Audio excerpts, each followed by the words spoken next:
Hey, hello again. It's time for the final chapter of The Thief of Always by Clive Barker. Just when you thought it was over, it isn't.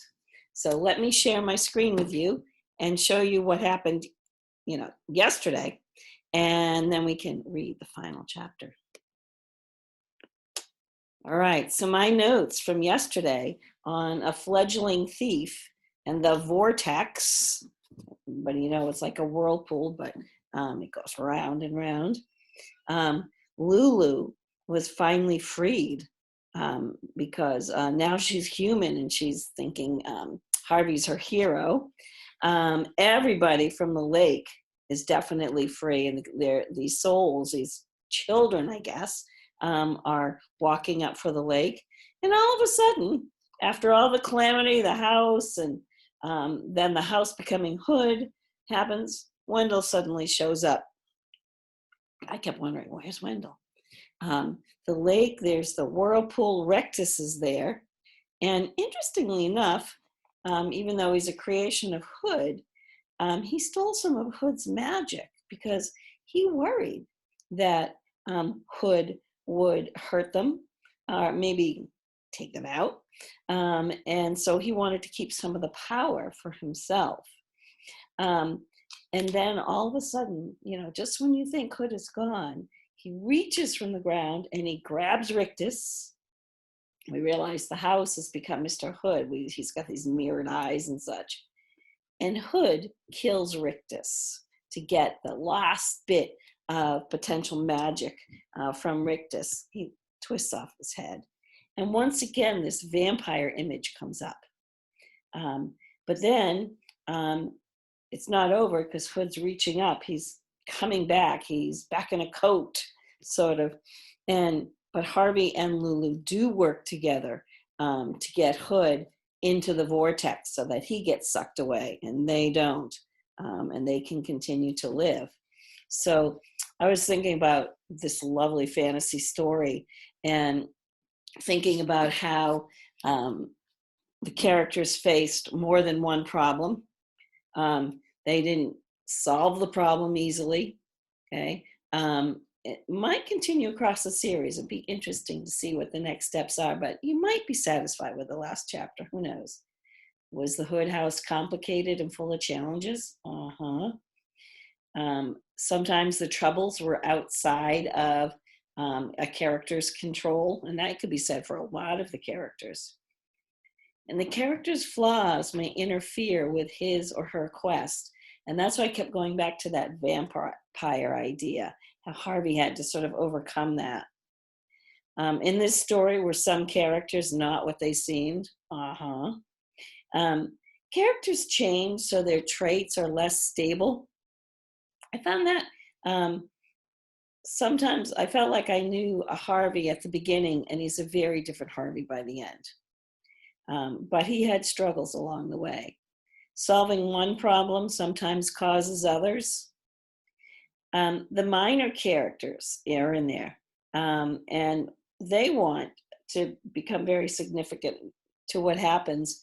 In a way, and Clive Barker used them to actually help focus on Harvey, the main character.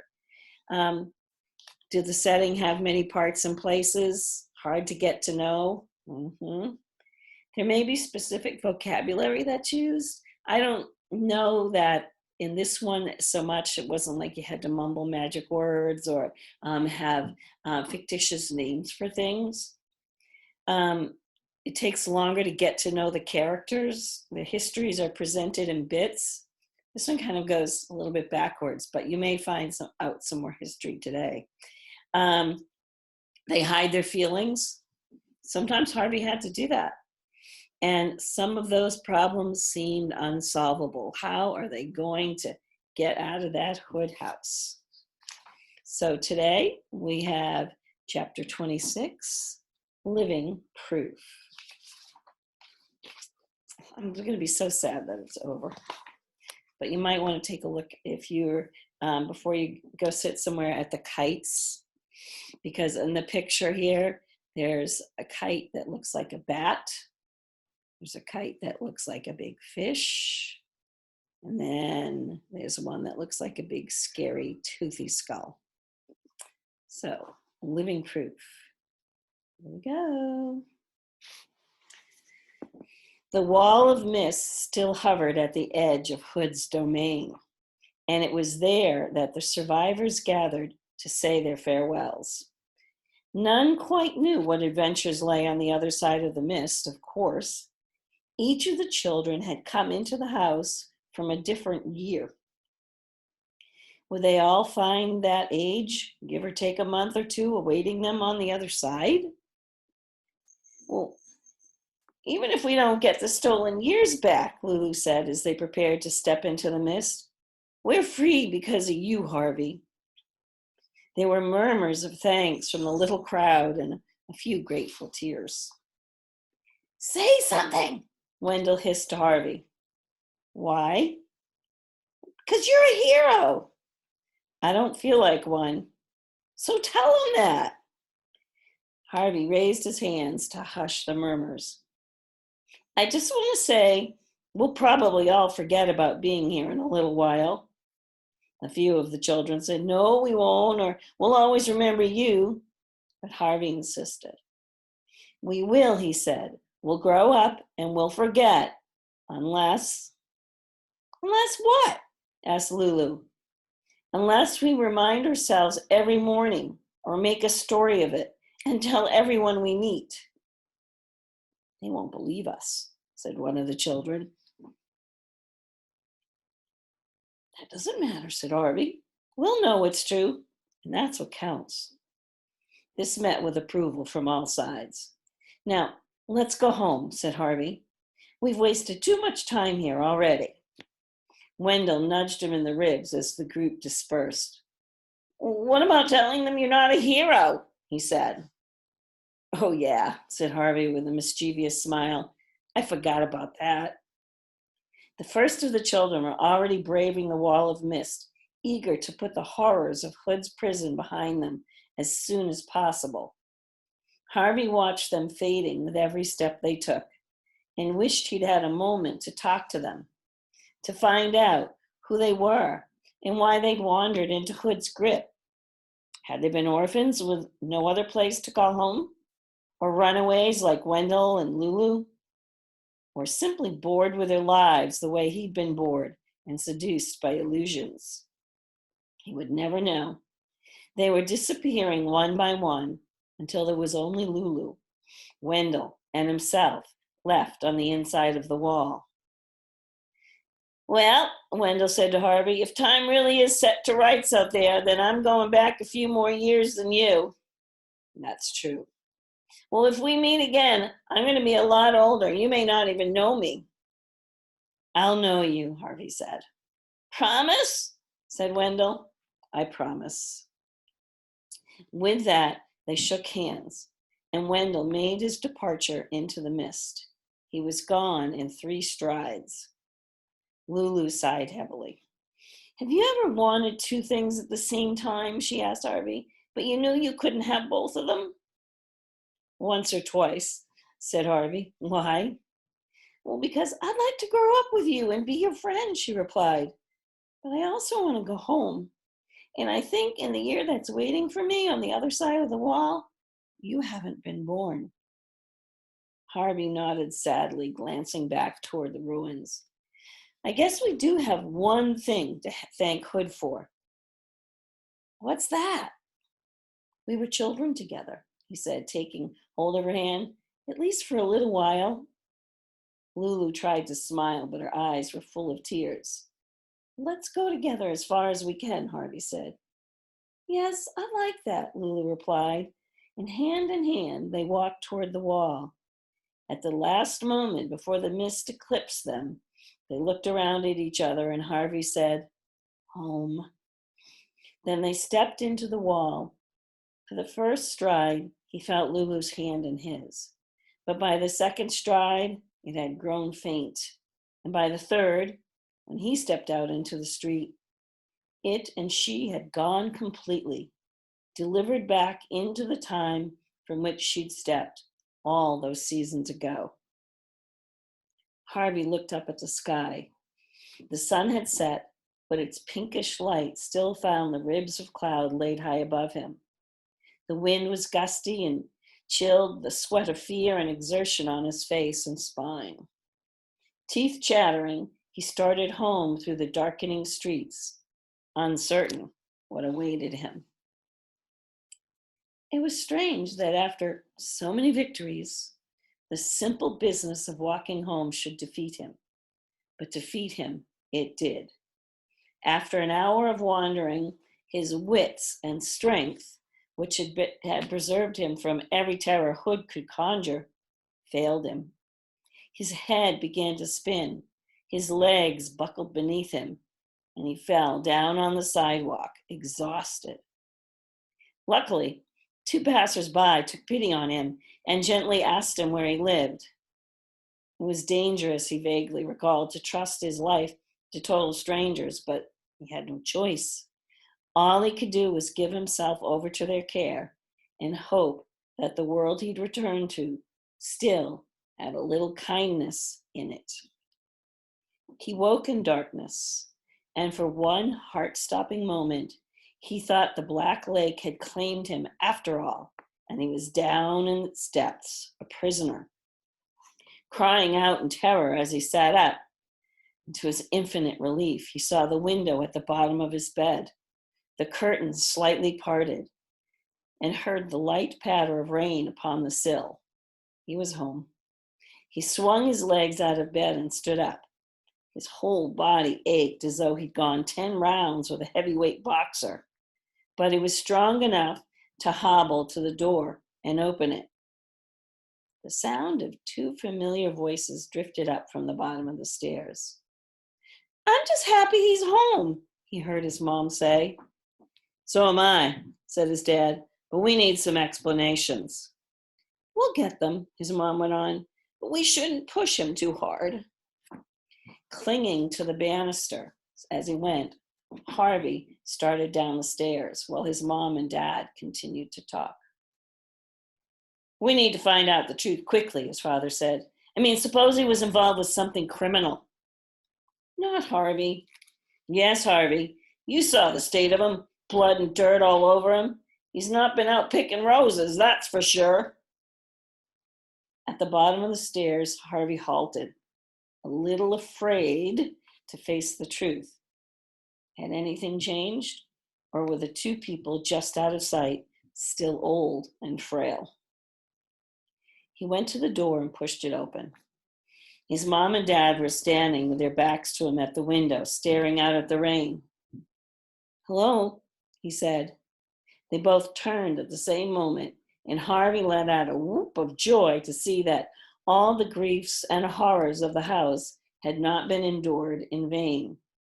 Here was his prize, staring down at him, his mother and father looking just the way they had before Rictus had come for him. The stolen years were back where they belonged, in his possession. "I'm a good thief," he said, half to himself. "Oh, my darling," said his mom, coming to him with open arms. He hugged her first, then his dad. "What have you been up to, son?" his dad wanted to know.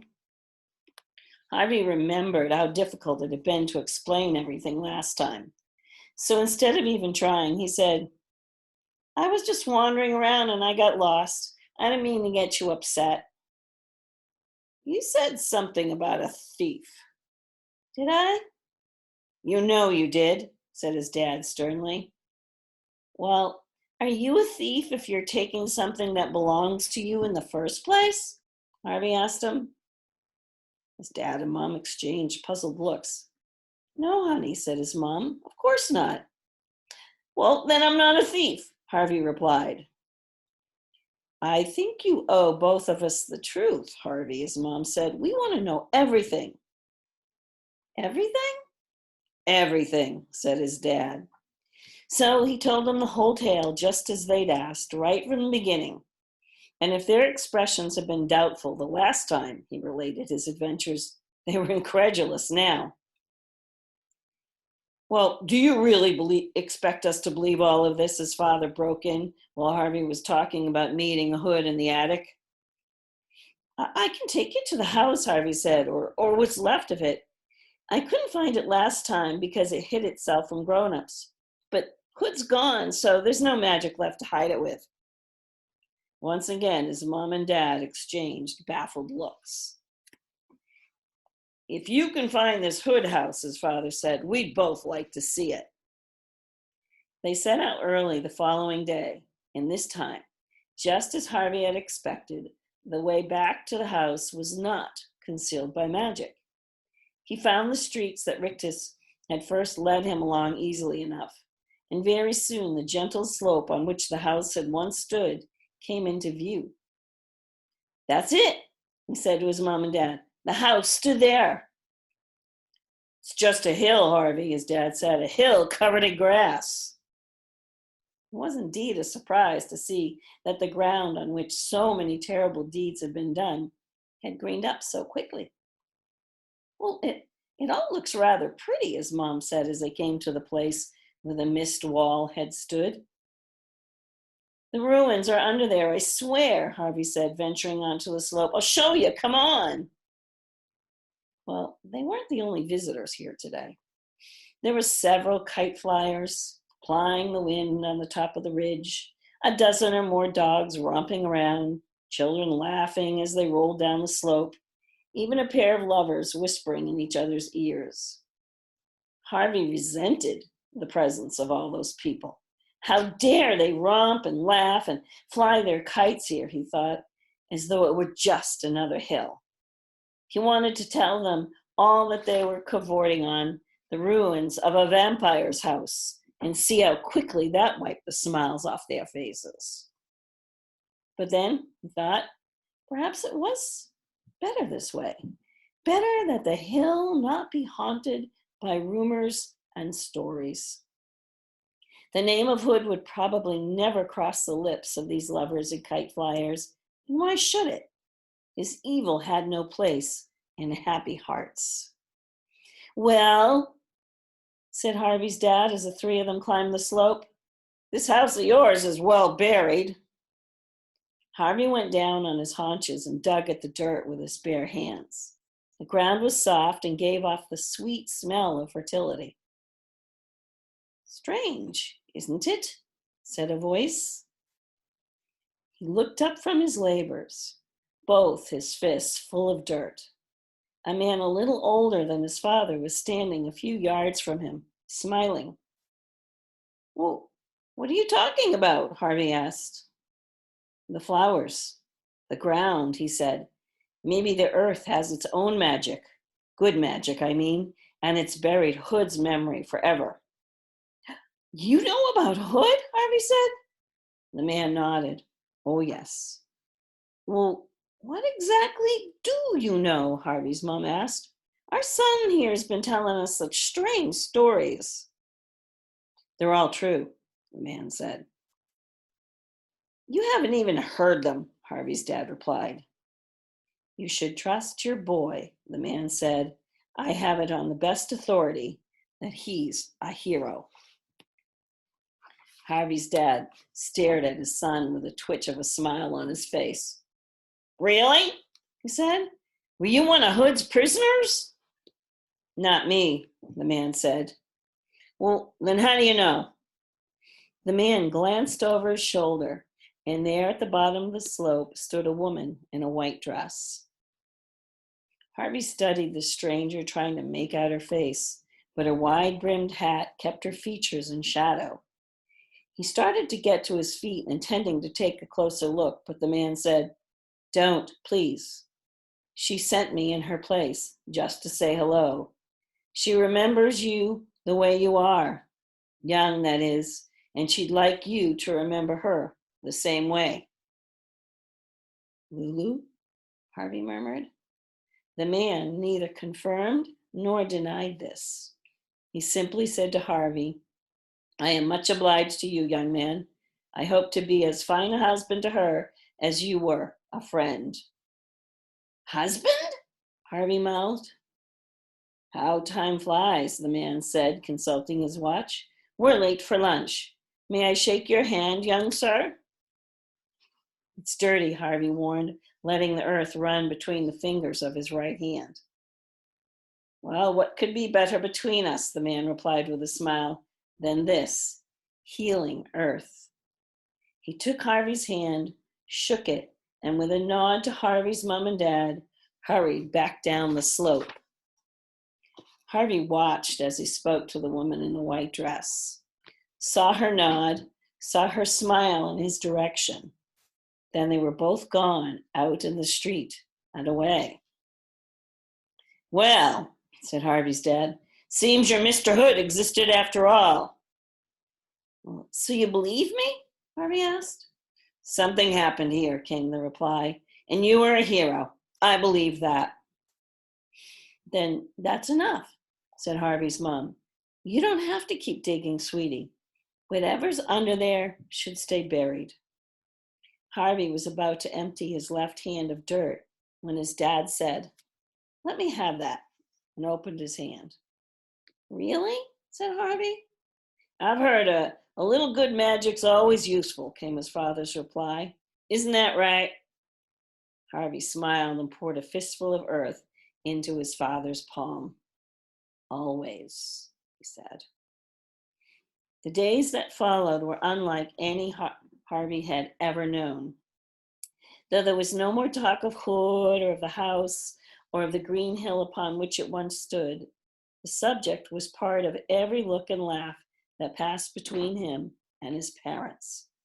He knew they had only the vaguest sense of what had happened to them. But they were all three agreed on one thing, that it was fine to be together again. Time would be precious from now on. It would tick by, of course, as it always had, but Harvey was determined he wouldn't waste it with sighs and complaints. He'd fill every moment with the seasons he'd found in his heart, hopes like birds on a spring branch, happiness like a warm summer sun, magic like the rising mists of autumn, and best of all, love, love enough for 1,000 Christmases. And that is the tale of the Thief of Always. I hope you like the story. I love it. I'm going to read it again and again. Thanks for watching. Have a good week. Bye-bye.